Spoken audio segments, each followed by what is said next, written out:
ఇప్పటి సినిమాల్లో అంటే ప్రెసెంట్ జరుగుతున్న అన్ని సినిమాలు వస్తున్న సినిమాల్లో అన్నిట్లో కూడా ముందులో ప్రీమియర్ తర్వాత సినిమా రిలీజ్ అవ్వడం అనేది ఒకటి. ఇప్పుడు ఎలా అయిందంటే సెన్సార్ టాక్ గురించి కూడా అందరు మాట్లాడుకుంటున్నారు బయటికి. సో ఈ సినిమా సెన్సార్ టాక్ ఎలా? ఇంకా సెన్సార్ అవ్వలేదు, రేపు మేబీ మంగళవారం అవుద్ది. మొదటి నుంచి ఉందండి ఇది. నేను పనిచేసేటప్పుడు కూడా నన్ను చాలామంది నిర్మాతలు స్క్రిప్ట్ ఎలా ఉంది స్క్రిప్ట్ అని అడిగేవాళ్ళు. అంటే అంటే అంతకుముందు కూడా ఉంటుందిగా, బేసికల్ స్క్రిప్టే కదా. స్క్రిప్ట్ని పట్టుకుంటే అసిస్టెంట్ డైరెక్టర్ అసిస్టెంట్ డైరెక్టర్ వీడు కొంచెం మ్యాటర్ ఉంది కరెక్ట్గా చెప్తాడు అనుకుంటే అన్ని పట్టుకుంటే అది పని అయిపోద్ది. సినిమా బాగుంది ఇలా వస్తుంది అలా వస్తుంది అని చెప్పేస్తారు. అది తెలుసుకోకుండా డిస్ట్రిబ్యూటర్ ఒకప్పుడు నాకు తెలియదు, నాకు చెప్పారు చాలామంది నిర్మాతలు డిస్ట్రిబ్యూటర్లకు కథ చెప్పేవాళ్ళంట. అంటే డిస్ట్రిబ్యూటర్స్ ఏంటంటే వాళ్ళకి ఆడియన్స్ మైండ్ సెట్ ఎక్కువ ఉంటుంది. డిస్ట్రిబ్యూటర్కి ఎగ్జిబిటర్కి వాళ్ళు జనంతో సినిమా చూస్తుంటారు వాళ్ళు. సో వాళ్ళ కథలు చెప్పేవాళ్ళు, వాళ్ళ కథ నచ్చితే వాళ్ళు ఫైనాన్స్ చేసేవాళ్ళు, వాళ్ళు ఆ సినిమాని కొనేసేవాళ్ళు. సో ఇలా జరిగేది అక్కడ నుంచి. అంటే అప్పుడే డిస్ట్రిబ్యూటర్లు సినిమాలో భాగస్వామ్యాలు వాళ్ళు, కథలు వింటాం ఇవన్నీ చేసేవాళ్ళు. సో ఇప్పుడు మరి డిస్ట్రిబ్యూటర్లు ఎలా ఉంటారు, ఈ జనరేషన్ తగ్గట్టుగా వాళ్ళు ఫాస్ట్ అప్ అయిపోతారు. అంటే ఇప్పుడు ఎడిటింగ్ రూమ్లు వచ్చాయి, వాళ్ళని అడగటం, రీ రికార్డింగ్లు జరుగుతుంటాయి. వాళ్ళని కొన్ని సినిమాలు మాత్రమే బయటికి రావు కొన్ని తప్ప. మ్యాక్సిమం 90% ఆఫ్ మూవీస్ షూటింగ్ జరుగుతున్న దగ్గర నుంచి ఫస్ట్ కాపీ వచ్చేసరికి ఆడియన్స్ మార్కెట్కి తెలిసిపోద్ది. అది బాగొస్తుందంట, అది బాగొస్తుందంట, నాకే ఫోన్ చేస్తుంటారు సినిమా బాగొస్తుందంట కదా అని. నా సినిమా నాకే చెబుతుంటారు అనమాట. అంటే ఎవరో చెప్పిన మాటలు మళ్ళీ మనకు బౌన్స్ అవుతుంటాయి.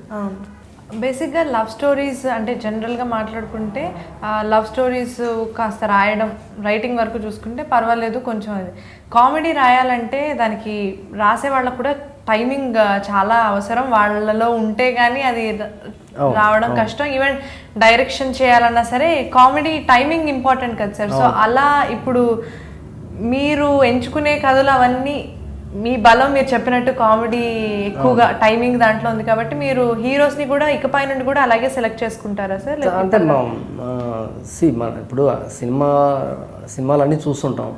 సో ఆ సినిమాలో ఆర్టిస్టులు కామెడీ బాగా చేసినా మనకి మ్యాచ్ అయిపోతారు అనిపించిన వెంటనే కనెక్ట్ అయిపోతుంటాం.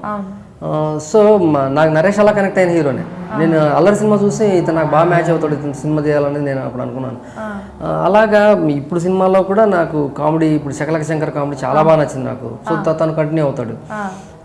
నాకు అలాగే చాలామంది శంకర్ కానీ, చంద్ర కానీ, చమ్మక్ చంద్ర కానీ, శ్రీనివాస్ రెడ్డి గారు కానీ, బ్రహ్మానందం గారు, ఎల్బి శ్రీరామ్ గారు, ఎంఎస్ ఆల్మోస్ట్ అందరితో పనిచేశాను. సో ఇప్పుడు వస్తున్న జనరేషన్లో కూడా, యంగ్ జనరేషన్లో కూడా చాలా మంచి కమెడియన్స్ వచ్చారు. ఇప్పుడు ఇంకా కొత్త సినిమాల్లో, పెళ్లి చూపులు ఇట్లాంటి సినిమాల్లో మళ్ళీ వేరే కుర్రాళ్ళు కూడా బాగా చేస్తున్నారని తెలుసు. సో కామెడీ చేసే ఎవరైనా సరే మన సినిమా చూసినప్పుడు కనెక్ట్ అయిపోతారు. అలాగే బేసిక్ స్క్రిప్ట్ రాసేటప్పుడు కూడా రైటర్స్ చాలా ఇంపార్టెంట్ కామెడీకి. నన్ను ట్యూన్ అయ్యే వాళ్ళే నాకు కావాల్సింది ఇవ్వగలరు.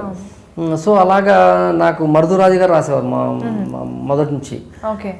ఆ తర్వాత శ్రీధర్ సీపాన్ రాశాడు, డైమండ్ రత్నబాబు, వీళ్ళందరూ నాకు బాగా సింక్ అయిన రైటర్స్. కామెడీ అంటే నాకేం కావాలో టైమింగ్ తెలిసిన రైటర్స్. ఇప్పుడు ఈ ఇంట్లో దయ్యం నాకేంటి భయం సినిమా జనం చూడాలి అంటే ఎందుకు చూడాలి? నవ్వడానికి చూడాలి, హాయిగా నవ్వుకోవడానికి. ఇంట్లో దయ్యం నాకేం భయం చూడాలి. సో 100% వన్ రీజన్ అంతే. Okay, single word answer.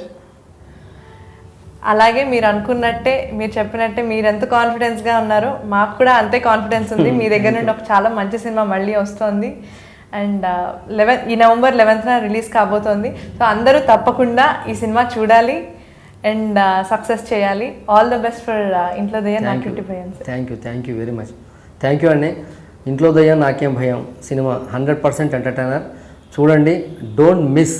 అంటే నవ్వులు మిస్ అవ్వడం అంటే మనం ఆరోగ్యాన్ని, మన హెల్త్ని మిస్ అవ్వడం అనమాట. సో మీ హెల్త్ని మీరు మిస్ అవ్వద్దు. హాయిగా చూడండి, హాయిగా నవ్వుకోండి. సినిమా మీరు పెట్టే 100 రూపాయలు మీకు 100% వర్కౌట్ అవుతుంది. పైసా వసూలు మూవీ ఇంట్లో దయ్యం నాకేం భయం. ఈడో రకం ఆడో రకంతో రేట్ పెంచేశారా? రేట్ల సమస్య నాకు ఎప్పుడూ లేదు. నేను సినిమా ప్యాషనేట్. నాకు ఎప్పుడు నాకు ఇంత ఇస్తే చేస్తాను, అంత ఇస్తే చేస్తానన్న పద్ధతిలో నేను ఎప్పుడు మాట్లాడను. నేను ప్రొడ్యూసర్స్కి కంఫర్టబుల్గా ఉంటే, సినిమా హిట్ అయితే నేను పెంచుకోక్కర్లేదు, నన్ను మార్కెటే పెంచుద్ది